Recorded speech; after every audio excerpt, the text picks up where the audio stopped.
Say hi. Come here. Ooh, come here. Let me see if I can put him on there. Say hi. Say hello. Say hi. Say hi, everybody. Hey, good evening, everyone. I'm here. Ooh, when I rose out the bed, I felt so lightheaded. Oh my gosh. Like I said, I haven't eaten since 2:30 p.m. yesterday. I had a big, heavy Pakistani vegetarian meal, and I was full from 2:30 p.m. to about 7 p.m. yesterday. Good evening, everyone. So now I am going to uncap my water. I swear, I have not had a bottle of water since 7 p.m. yesterday, probably 6:59 yesterday. So this is going to be my first drink of anything. I had to keep brushing my teeth because my mouth was dry. And I made it, I did it. I went over the 24-hour period and I'm still here. But when I stand up, I feel real lightheaded. I'm about to go eat me some Ethiopian food.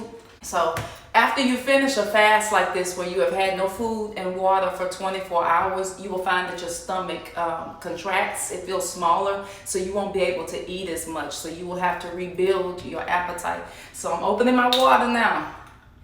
Y'all can pull cards to see if I really did this. I did this thing. I've been doing this, like I say, for years, since my son was about 6 years old. And we made it. We made it through. Excuse me. Let me tell you. I remember when I was a little girl, I used to always say, oh, I don't like water. I don't like the way water tastes. I want Kool-Aid. I want juice. I want milk, etc. But no one appreciates water until they don't have it. And yes, I usually use a better brand than this, but no one appreciates water until it's not there. And not only just water represents more than what quenches us, what quenches our thirst, what replenishes us, but also what nurtures us, what mothers us, what educates us, what balances us, because our body is a majority of water, over 70 to 75% water. And so is this universe and omniverse that we live in. But I want you all right now who have participated or who are going to participate in this fast on your own time, and you're looking at the replay, think of everything that you are thankful for. Think of all of the women who have covered you, who have protected you, who have loved you. Even if it wasn't your biological mother, your grandmother, if it's the school teacher, reach for somebody to think about. And I want you to imagine and journal what your life would have been if you would have not had a touch of their nurturing and healing waters. I want you all to think about how important water is for us, for brushing our teeth, watering our plants and watering the things in our life. Water is not just a physical thing, it is a spiritual thing. Like I said in the YouTube video today, all of your dry places be watered. All of your relationships that need mending, that are worth mending, let them be healed and filled with water. All of the dry and stagnant and scarce areas be fulfilled at this time. Let your inspiration, let your dreams be fulfilled. Hold on one second. Put a little inspiration on. I'm not going to be on here long because my energy is still very low and I need to eat. But as promised, I said I would be here 7 p.m. or something around that time, Central Standard Time. So I wanted to hear your experiences and share part of the experience with you, because this is usually something intimate I do, but I wanted to make it a community fast, not just for myself and my family, my ancestors and my people, but your ancestors and your people as well. I did a series of kind of little raggedy self-created memes based on issues that families go through, whether it's favoritism, the family favorite versus the family scapegoat, molestation, rape, abandonment, foster care, all of those different things. I hope that you all have been praying and meditating on these things. The reason why I wanted to focus on breaking family and generational and community curses is we're in the number 4 year, numerologically speaking. 4 deals with stability. It deals with our roots. It deals with our family. I always say if you have a beautiful flower and you pull that flower up from where it has been rooted, it only has so long before it ends up fading and dying out. So this is a year about of healing and reestablishing those old roots and uprooting those bitter things that cause our family pathologies and addictions and things such as that. And the family members we're not so proud of, or they embarrass us, or they don't understand, or they don't see you, whatever it is. I hope that you all meditated and or prayed on those things at this particular time. There's always a method to my madness. So whenever I do something, it's always done with a clear intention and a theme. I believe in making everything a theme, even my days of the week, my months, especially by the vibrations of numerology and things such as that. So not only is it a 4 year, it is a master 4. It's a number 22 year, because see, number 4 by itself in its raw organic form is family, roots and things. But when you make it a 22, it becomes community. So that means we look not just in our homes, but in the homes with the people down the street and around the corner and things such as that. So that is why I brought everyone in to my intimate fast, to give you the opportunity to do this. This is an annual thing. I do it every year at the same date, every year for the past 10 years or so or more. And it's a traditional thing.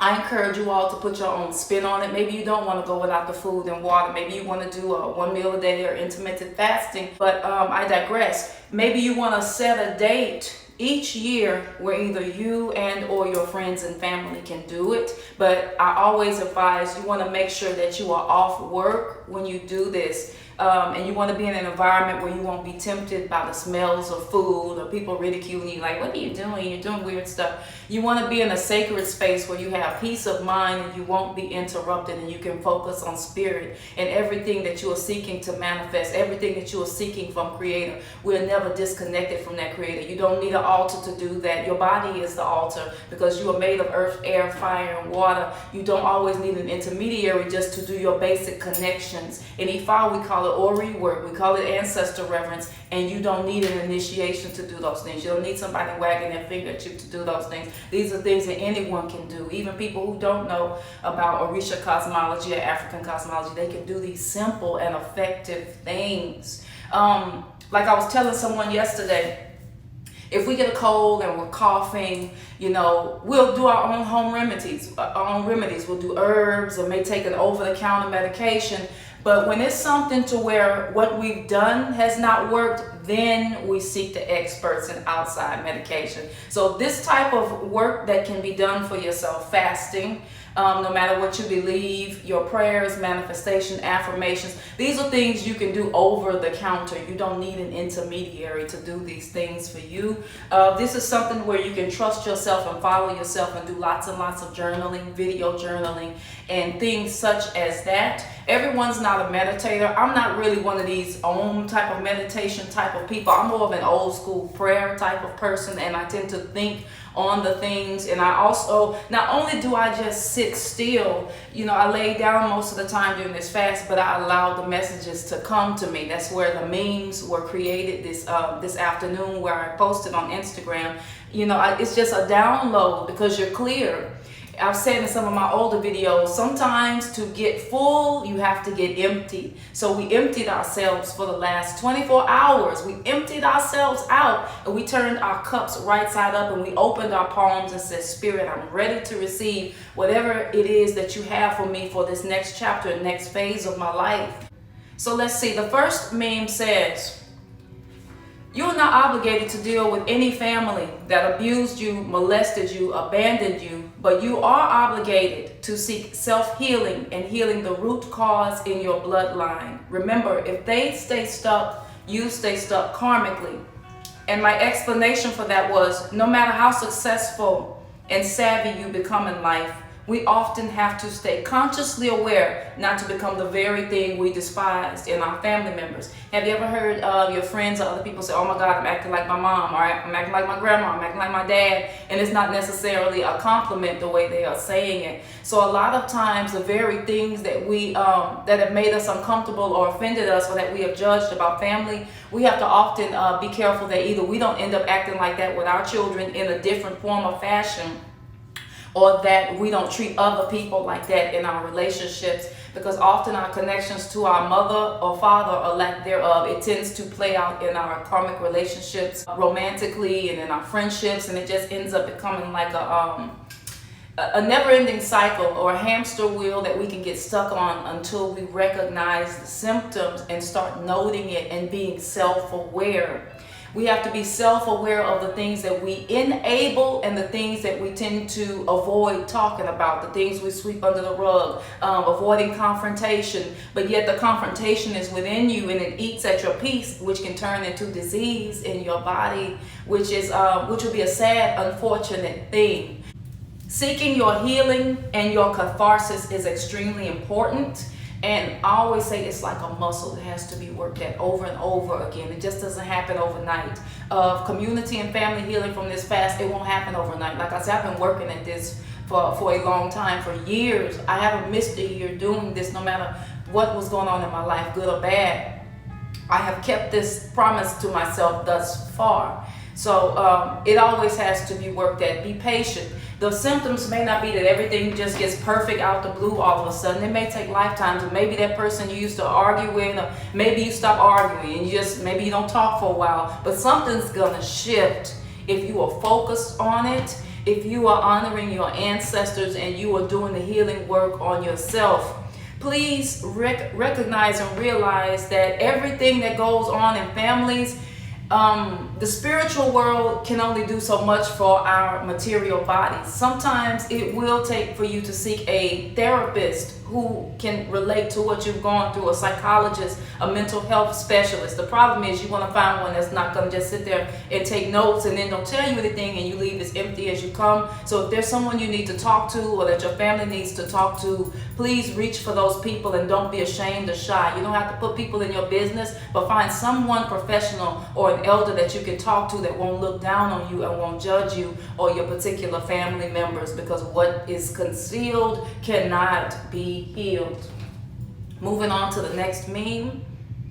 I hope y'all don't think I'm ignoring y'all. I'm just staying focused with my stream of consciousness. The next one is Family and Community Healing 101. Feeling too attached to a grown person. I was referring to family, not really your lovers. Have a life of your own. Have your own things going on and avoid codependent entanglements. I know that word is so overused now, entanglements.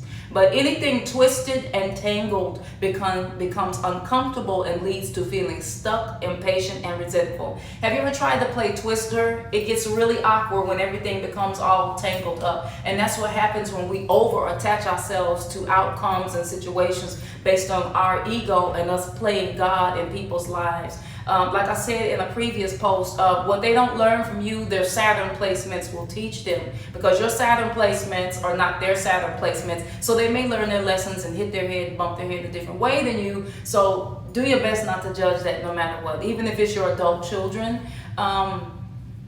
you have to release them in your own way. Feeling unwelcomed. Now this is community as well. Maybe you have felt ostracized in some kind of way, discriminated against based on the appearance of your skin, your orientation, your spirituality, whatever it is. If you have ever felt unwelcomed or cast out, leave that place. Maybe in the future, maybe that'll be a place where you come back and they need you, but leave that place. Never be where you are only tolerated. They may not celebrate you, but at least just don't be tolerated. Sometimes you have to leave for a little while to be appreciated when it comes to relationships, family, friends. Sometimes you just have to go out of town, get a little space between you all. Familiarity breeds contempt is an old African proverb my dad used to tell me. You have to leave for a little while to be appreciated sometimes, even if it's a weekend getaway. But don't put yourself in harm's way if you need to get some space though. Only leave the fold when you have a safe, respectful opportunity to do so. So if you're a teenager and you're going through it with your parents and they're abusive emotionally or verbally, don't go out in the streets and then end up, in survival mode and addicted to stuff. Don't put yourself in danger. Don't leave one evil for another evil. Make sure that if you leave a situation that's not healthy for you and it's not serving you, make sure you have somewhere safe to go, whether it's a friend's family house or sometimes those shelters can be just as bad, but do your research before you leave a situation where you feel stuck or you're a child or you're a minor.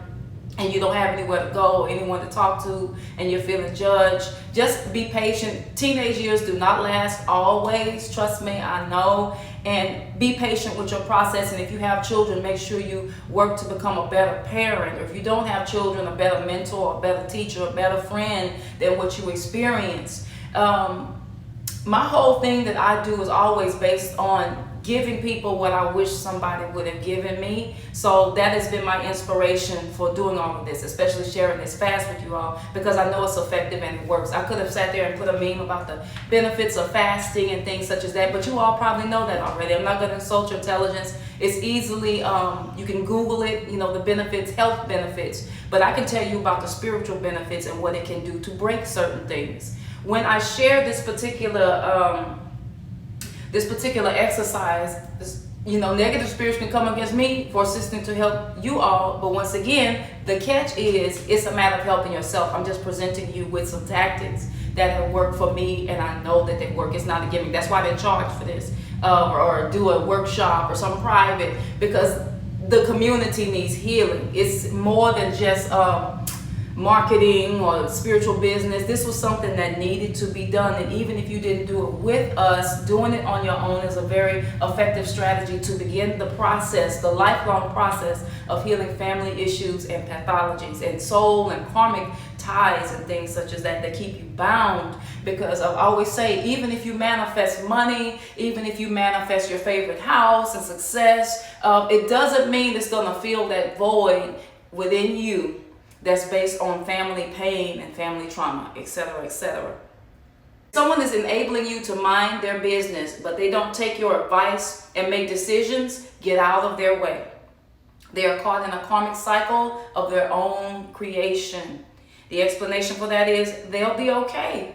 You are a piece of God having a human experience, or a piece of spirit, but it's best to stop playing God for the adult people you are attached to in your life, whether it's your brother, your sister, your father, your mother, your family, whoever it is, your adult children. It's best to stop playing the Most High God in that particular situation, because you weren't called to do that. You're not equipped to do that. You're only equipped to build on yourself and the people you are called to. Sometimes we are meant to inspire people who are not even in our family, but it may not even work for the very own people in our house. And there's specific reasons for that. Don't take that personal. If they're meant to listen to you, plant the seed, and they will come around eventually. They'll be okay. You're a piece of God, but it's best to stop playing God to the adult people you are attached to. It never works the way you want it to. And if you look up, your own life is neglected or non-existent. Keeping family out of your business one-on-one, unless it's a life-threatening situation. Everything does not call for you to put on your cape and come save them unless they're in danger. All that energy to interfere in our loved ones' lives is usually an excuse and an escape from facing our own stuff we have yet to perfect about ourselves. Let me repeat that. All that energy used to interfere in our loved ones' lives is usually an excuse and escape from facing our own stuff we have yet to perfect about ourselves. If we focus on everything wrong about them and criticizing them and other people, it's an escape from facing the things in the mirror that we don't want to look at, or things that are painful. When you pull a band-aid off, it hurts a little bit. Those are escape tactics for facing ourselves, because often the things we don't like about other people or family members or community members is usually something that we resent about ourselves, or reminds us of a mistake we made, or something about ourselves, or someone we don't like. Whether your ex left you for a particular person and the woman looks like the person. It can go so deep and intricate, but it's often a deflection tactic that we fool ourselves and play ourselves and mind screw ourselves with. So be self-aware with that, and let's journal and let's figure out, what are we judging about others, whether it's someone we know personally in our family or community people, and reflect, how am I deflecting this? How am I not focusing on what I need to focus on about me? Because that's when the evolution comes. That's when the situations where strife, gossip, envy, jealousy stop, when we begin to look in the mirror and examine the things and perfect the things. We're in Virgo season, and edit the things that we are not happy about within ourselves and within our situations and our families. If it's meant for stubborn adult family to see and do things your way, whenever you say your way, that's ego. then life will teach them to listen to you if it's meant to be. What you don't teach them, their own Saturn placements will teach them. Some things don't warrant your focus. I hope you understood what I was trying to say. So let's close really quickly with, with just a positive thought. I'm not going to even attempt to sing. I'm too exhausted. But let's see. Divine order, divine order. Divine order for each and every one of you. Healing in the places that need to be healed. Mending in the places that need to be mended. Broken in the places that need perfection and rejuvenation. Sometimes things need to be broken in order for them to be put back together. So reconstruction in the areas of your life that need to be reconstructed. Let everything that was built on a shaky foundation be uprooted and reconstructed and built on a solid ground, a solid foundation, so that you can keep what you get. So I pray for you at this time for intended focus, reconstruction of all shaky things, and to build on your own truth, build on cooperation, build on self-awareness, build on self-acceptance, self-recognition, self-love, and then let that pour out and spill out onto all of the other people who are meant to be in your life. I pray for anyone that has felt invisible, neglected, put out, anyone that has lost a job, anyone that has felt discriminated against, anyone that someone forgot to wish them happy birthday or reach out to them on a holiday, anyone that didn't get a meal. Also, Spirit, I thank you at this time for giving us the opportunity to choose hunger and thirst for 24 hours, because there are people all over this world who did not get to choose hunger and thirst in their lives. They have no choice. They have no food to eat, no quality water to drink or bathe with. We thank you at this time that we had the choice today. Once again, just as I said this morning, Spirit, thank you for what you have done. Thank you for what you are doing, and thank you for what you will do for each and every one of us in a never-ending cycle of increase and enjoyment. Thank you, Spirit, for being a good thing that happens to us. And thank you that we are a good thing that happens to you, and we are a good thing that happens to each other and others in a never-ending cycle of increase and enjoyment. To all of the invisible ones, overlooked ones, neglected ones, molested ones, cast out ones. Anybody going through sibling rivalry, anyone estranged from a mother or father, anyone who didn't meet their mother or father, didn't know their mother or father, lost their mother or father. I pray the Spirit wraps its arms around you and holds you tight and cuddles you and nurses you and waters you in all of your dry places. And may your pain become your testimony and your ministry. And so it is, and so it is, and so it is. Ashe. Ashe. And I meant that with the deepest of sincerity.